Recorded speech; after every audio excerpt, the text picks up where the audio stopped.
Okay, so we're holding here in middle of the fourth Perek, Mamash middle, and let's just a small recap from yesterday.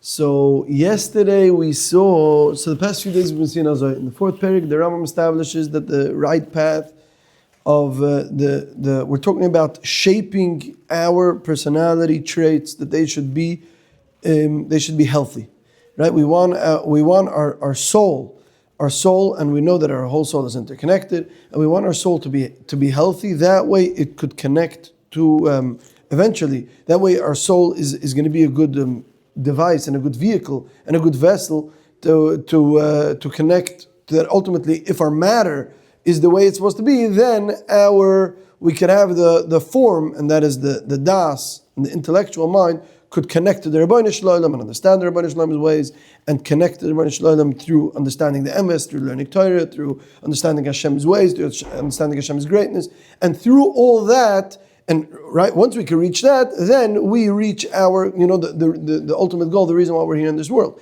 And in order to be in that position, we need to have a soul that is healthy. And so the Rambam says that the right, a healthy soul is one who is the traits, the personality traits are all balanced and equally independent of both extremes, which both are bad. And so that's what we saw in the Rambam.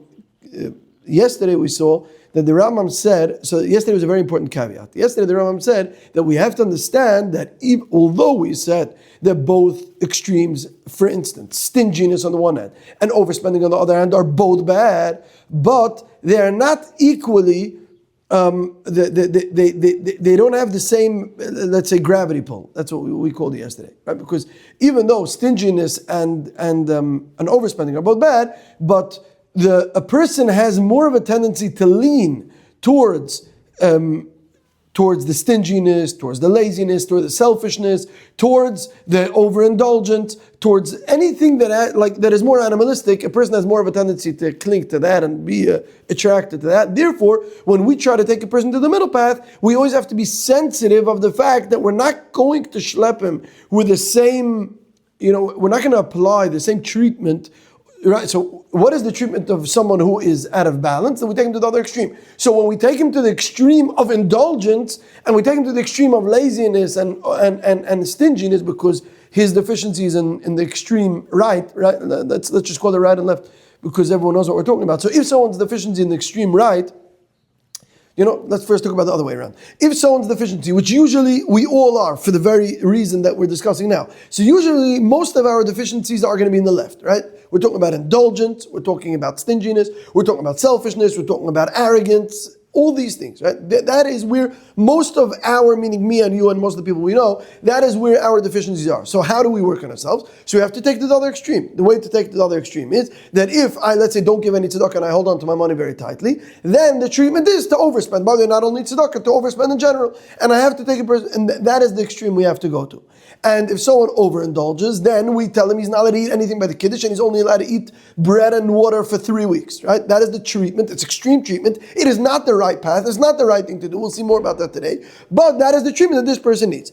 Says the Rambam, when we are going to apply this concept, on the contrary, we have to be more careful. Because if there is someone who doesn't eat, and there's someone who gives too much money to tzedakah, and there's someone who is very meek, let's say, and he doesn't take himself seriously, we will take him to the other extreme, right? We are going to tell him to eat more. We're going to tell him to overspend. We're going to tell him not to overspend, to spend less money. We're going to tell him to pump himself up a little in a self, more than self-esteem, right? We would tell him.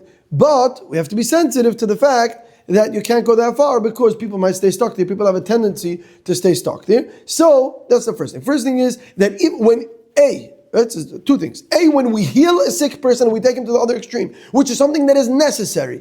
We won't take him to the extreme in the way we took the other from someone from left to right. Secondly, Chassidim are people. What is a chassid? The chassid is lefnim mishuras hadin. And this is already a healthy person that understands that the middle path is the right path. And his personality is balanced. And he is in the middle path. He is in the Goldilocks valley. So he is there and he could stay there. But because Chassidim understand that naturally a person is pulled, the gravity pull is to the animalistic and left and to that. That's why Chassidim slightly lean a little bit always to the conservative. They always lean a little more to, obviously not abstinence, but they indulge less than they would maybe be allowed to, or that would be ideal in the middle path, and so on and so forth. Yesterday we saw other exceptions. Now, says the Rambam, a very interesting thing. And that is something that should have bothered us, and I'm sure it did from the beginning. And that is something the Rambam alludes to. He hints it, and now this is where he gets at it. And that is that we said and we established that the middle path is the ideal path. Right? It's not, again, let's stress this again. It's not, because this is where the Rambam says it. It's not that ideally a person should be a malach and a person shouldn't have any relationship with Olam Hazeh. But what should we do? We are people and we don't want to, we don't want to fall out of the program and we don't want to go crazy. So that's why we concede and we engage in certain mundane activity. No. The ideal is the middle path. Now, says the Rambam, but the problem is all the stories we tell our children. We tell our children stories about tzaddikim. Now, all the stories about tzaddikim are tzaddikim who fasted. Fasted for weeks and mishabbos l'shabbos, and they didn't eat anything, and they davened for 10 hours a day, and they didn't work, and they didn't engage in any activity, and they walked on the streets, and they didn't... Mamish, all the stories of tzaddikim. The problem is that all the stories of tzaddikim are extreme stories. They are not the stories that you would expect of someone who is a balanced person, someone who all his activities, are not extreme. No, tzaddikim are extreme people. So maybe all of us in the room, we're all extreme in the other way. Let's say to the left, what we said. We're all extreme, but that we overindulge and we hardly have any self-control. And when we see food, we go crazy, and we are extreme in that way. Now, tzaddikim, all the tzaddikim that we're familiar with are extreme in the other way. They are completely detached from this world. They take no interest in this world. They don't take any part in this world, and they're just unengaged. So, according to the Rambam, that is bad behavior. Now, how could it be bad behavior? If these are the people that we respect, and these are the people that we look up to, and these are the people that are that they are the epitome of the person that we are supposed to look like, and they are extreme. And they are extreme. You can't deny that the stories that Chazal tell us are stories about are extreme behavior. And the stories that we tell our children are extreme behavior. You talk about San Zeruf that didn't sleep. He didn't sleep at night if he had a penny in his house. That to the Rambam is bad. It's sinful. That creates a dysfunctional human being, someone who cannot connect to the Rebbeinu Shalom. If you tell the Rambam that there's a person who doesn't sleep at night with a penny in his house, the Rambam will tell you that is a corrupt human being. And that is San Zeruf. So you can't, it's unacceptable to us to say that someone like San Zeruf is not the ideal, because he is the ideal. We can't rewrite, these are the people who go in the way of Hashem. These are the people that we want our children to dream of, attaining their and it's that, and it's Baditcheveruv, and it's all the tzaddikim that can fast. Talking about the Vilna Gaon that his sister came to visit him, the famous story, and he said, I'll see her in the next world, I'm not going to talk to you. That to the Rambam is unhealthy. That's sick. You don't do that. Now, so the question is, what is the ideal?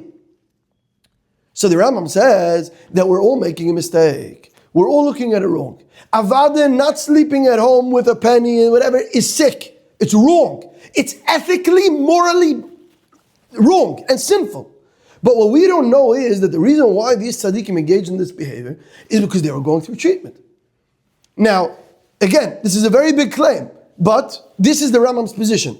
Not all Gedolei Yisrael agree with this, but we're learning Rambam now. So the Rambam says, look, you're looking at it all wrong. You think that when you see Tzan Zerav doesn't sleep at night with a penny to his name, or when so and so is fast Mishabbos l'Shabbos, so you think that that's the ideal, and that's why when you talk to your child about what's ethically and morally right and wrong, you tell him these stories, but you don't understand that is like, and this is the metaphor that he gives to this. That's like someone who sees the great doctor and he sees a cancer patient. And so this person sees this treatment, and so you walk into the doctor and you see that this biggest doctor, the biggest physician in the world, undisputed biggest physician in the world, gave chemotherapy to a patient. So you walk out and you say, okay, that means that chemotherapy is very healthy. And that means that it's good for you. So you know what? Now I'm going to take chemo and I'm going to give chemo to all my children. You're going to kill them. You're a mass murderer. It's poison. But you, being that you have no idea what's going on in this world, and you don't understand the wisdom of this physician, so you're not qualified to make this decision, and you might end up killing people because of your ignorance. Says the Rambam that's the same thing. You don't know that Tzanzerov obviously, who is this tremendous tzaddik, and who is someone who is balanced in all his ways, he understands that for whatever reason, it's none of our business, but for whatever reason, he's working on a certain midah. Maybe Tzanzerov naturally was a very stingy person. That's what the Rambam will tell you, right? So the Tzanzerov is a terribly stingy person, and therefore you always have to go to the other extreme. And so, and all these tzaddikim that behaved in extreme ways, they were all going through treatment. Now, it's obviously none of your business, and you have no capacity to understand these tzaddikim, and so you can't make any judgment whether they were or weren't, naturally stingy or not. What do you know? On the other hand, though, you can't walk out of there and say, okay, I was in the clinic and I saw chemo is good and I'm going to apply it to my whole life. That's nonsense. So let's read the Rambam inside. So he says, sometimes, not all tzaddikim and not all places.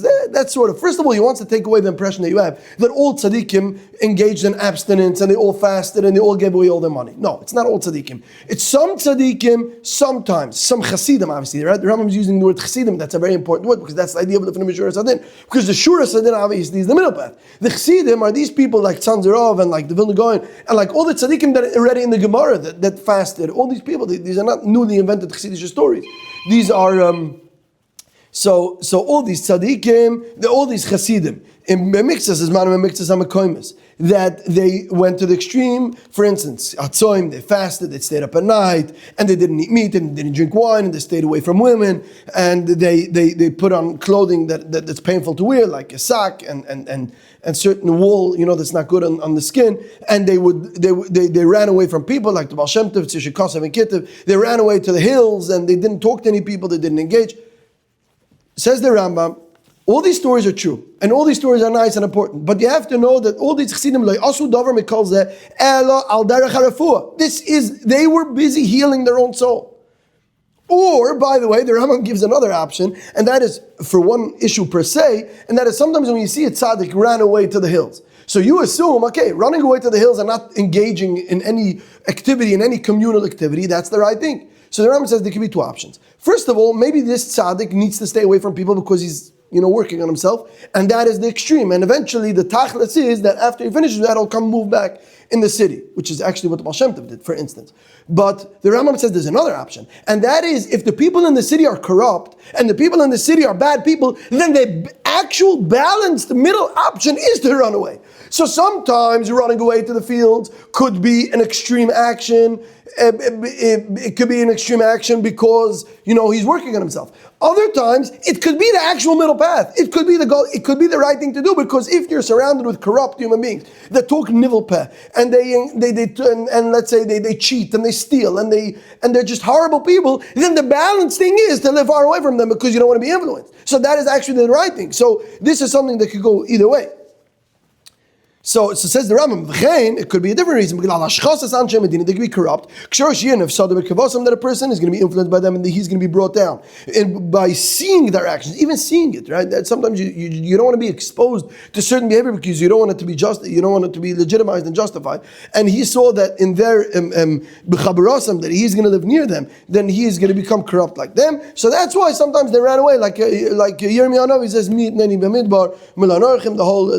pasuk over there, because they're all adulterers and liars and all that. So Yirmiyah ran away from his people because he understood that they're terrible people to be around. And again, that is not because he is working on himself. That is because the people that he surrounded are terrible people. So again, there are two reasons why the tzaddikim engage. Not two. Meaning, so here you have chassidim. For instance, Yirmiyahu Navi. Who's a bigger chassid than Yirmiyahu Navi? Yirmiyahu Navi runs away from the people. Why does he run away from the people? He runs away from the people because that is actually the balanced thing to do. That is the normal thing to do, right? But I admit, says the Rambam, that sometimes tzaddikim do chassidim engage in extreme behavior, and you have to know that that is a cure for their specific deficiency that they are working on. Now, what happens? What happens is when a shaita like you, when the fools saw and these fools came along and they looked on the side and they saw, hey, look at this chassid, look at him fasting for 5 weeks. Look at him wearing these clothing that are painful. Why is he doing it? They did not know, they don't have the wisdom of these chassidim, they don't have the understanding, they don't understand medicine. That's really what the Rambam is saying. They don't understand the medicine of the soul, right? So they're ignorant people. So therefore, the conclusion they came to is that it must be that if the Gra doesn't talk to his sister, so that is a good behavior. So therefore, when I see my sister, I'm not going to talk to my sister. And they thought that this is, these are virtues. And that's why their whole avodas Hashem is strived to do something which is a sin. So it's crazy, right? So you think that my whole life, I wish that I could beat Sanzera for a day, right? That's 80 years of work that I could reach his avodah. Obviously, we're extremely, extremely far from that. But the Rambam is saying you're striving for the wrong part. You're striving for something that's a sin. You're striving for something that's a dysfunction that's only going to make you sick. That's the wrong. You should strive to be like these chassidim and these tzaddikim. But your avodah is geared in the wrong direction.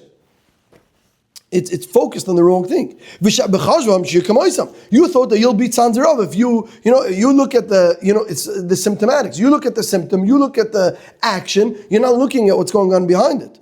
And therefore the people that wanted to imitate these tzaddikim, they inflicted pain on themselves, on their bodies, and any way that you could impose pain and discomfort on yourself, and you would think, and they thought that this is a virtue, and that they did a good thing, and by doing whatever they did, they thought that they're becoming closer to Hashem. So by you inflicting pain on your own body, you thought Hashem likes it, and I'm sorry, he says Hashem is not a masochist. Hashem doesn't enjoy inflicting pain on other people. These beautiful words, because they're so modern. It's as if you would think that Hashem hates our bodies. Hashem doesn't hate our bodies. Hashem created us in this body. Hashem does not take pleasure out of us imposing pain on ourselves. So you have a guy fasting, and he's going through pain, he's going through anguish, and he's not talking to his sister, he's not talking to his kids because that's Adam Hazard, and he's not engaging he's not eating normal food, and he thinks that Hashem is proud. Hashem is not proud. Hashem doesn't enjoy this. Why do you think that Hashem enjoys seeing you going through pain? That's absurd. Now the reason why you think that is because you heard a story. The problem is you didn't realize that's what he says. And they don't fathom that these actions that are bad. These actions are not talking to your siblings, they're not engaging in regular, regulated, balanced actions. They are bad. And that is not going to make you a good person. That is going to make you a bad person. They're going to make you. You're not attaining any virtuous personality traits. You're becoming corrupt, and you're becoming desensitized, and you're just becoming a sick human being. And this is like the person who goes into the clinic and he sees the biggest doctor giving. He names a whole bunch of Arabic names, giving certain plants to people. I think they're laxatives. I'm not sure what they are. They're cleansers, things that cleanse the body. And, maybe for the sake of our conversation, chemo. And so you see a big doctor giving chemo, and this person thinks, okay, this shaita, the Rambam says, oh, beautiful. If the big doctor gave it, then it must be good. And he's going to take it. And what's going to happen? You're going to die if you take it. So don't be a fool. Don't be silly. And he says, so the next... how long are we going for? 18. So let's go for another 3 minutes. So again, what's the Rambam say? That we just had this whole thesis, and that is that the right path is the middle path, and all extremes are bad and evil and terrible, and not only the actions are bad, but they create bad personality traits. The problem is, what do we do with all the stories in the Gemara? What do we do with all the tzaddikim? What do we do with the people that fasted? What do we do with Yirmiyahu Navi that runs away? Says the Rambam, usually the answer is that you're a fool. You don't understand that the chassidim, all these chassidim that engage in this behavior, did not do it as an end goal. They did it to a means to a goal, and that was just first of all, he said it's mixas achsidim, mixas asman. It's not a phenomenon like you make it like it's all over the no. It's not all over the place. Some people, some chassidim, sometimes engage in this behavior just for a short while as a treatment, not as an ideal. The ideal was always to get back to the middle path. And right away, after they fasted, let's say for 8 years, when they fasted for 8 years, Shabbos l'Shabbos. So yes, if someone is stuck in that time and he says, okay, so the ideal now is Hashem hates our bodies, Hashem hates the fact that we are human, and Hashem wants us to be angels, and therefore we should stop eating, we should stop talking to people, we should stop engaging in any other hazard, and that is going to be my focus and my avodah, and I'm going to strive to make myself as little human as possible. I'm going to apply the most amount of pain on my body I could, and while I do it, as much as it hurts me, I'm going to think Hashem's so proud. I'm becoming closer to Hashem, and Hashem says that you're taking chemo. You're a healthy person. Let's say you're not healthy, but this is not the right treatment. You're taking chemo. This is the wrong thing, and that is not something you should strive for. I don't hate your body. Just the opposite, the extreme opposite. Because, and this is where really the Rambam comes out. Now, what is the alternative? What is the derech HaTorah? This Torah that we have, this perfect Torah, that perfects us as people. The person who actually knew the Torah, who knew the Torah and lived the Torah. He says, Torah is Hashem Temima Machkim Espesi. This Torah makes us wise, and the Torah is Temima, it's perfect. He never told us to destroy ourselves, to destroy our body, and to apply all types of pain on ourselves. It wanted a person to be natural. It wanted a person to be balanced, and it should be the natural middle path in which he's born into. He should be in the intermediate. He should eat balanced food diet. He should drink in moderation. And the woman, and he should live with women in the normal, healthy, natural way. And he should be engaged in the activity of this world with justice and and righteousness and justice. So he operates. So instead of not working and not engaging in this world, no, you're running away from the Mazah. You should be in this world eating healthy in moderation, drinking wine sometimes even in moderation, everything independent of the extremes, perfectly in the middle, everything thought through, morally, balanced, good, kind. Engage in this world correctly and morally and ethically. Just be an ethical person. And you should be engaged in the community. In the caves and in the hills, and don't dress in sackcloth, and don't wear your body down in distress for no reason. No, there's no gain over here. Hashem, no one takes anything. And not only that, the Gemara says that you see that a Nazir brings a korban chatos. And Gemara asks, what is the avera of a Nazir? Why is the Nazir bringing a korban chatos?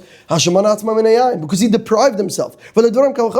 If someone deprived himself only from wine, and wine is a dangerous thing, potentially. But here's a person that he deprived himself from wine. And the Torah says that he did an avera and he needs to bring a korban chatos for that. So from everything else, Allah is kama v'kama, and this Gemara, the Rambam uses this as the concept for the entire thing. And you see here that the Torah is not happy with someone who abstains. Abstinence is a sin. Abstinence is not a good thing. The Torah doesn't, and in other places the Rambam says that the reason why certain people look at it as an ideal, because they're influenced by the Christians. You see, these Christians, they don't get married, these bishops and the priests, they abstain. Abstinence is not a good thing. The Torah does not idolize, the Torah does not look up to this. And just the opposite. And really, this is going to come down to the thesis of the Torah. The Torah is a way of life, it's not a way of death. It's a way of living in Olam Hazeh, eating and drinking and being married and having children and being part of the community and transforming the world through the Torah. If you run away to the caves and you don't get married and you don't eat and think, what did you do? Who needs this? Just the opposite. The Torah is a way of living in this very physical, mundane world. Just live with kedusha, live with the Rebbeinu Shalom, and live connected, and that is the way of the Torah. And we'll live like this. And tomorrow we'll take it off. We'll continue from here.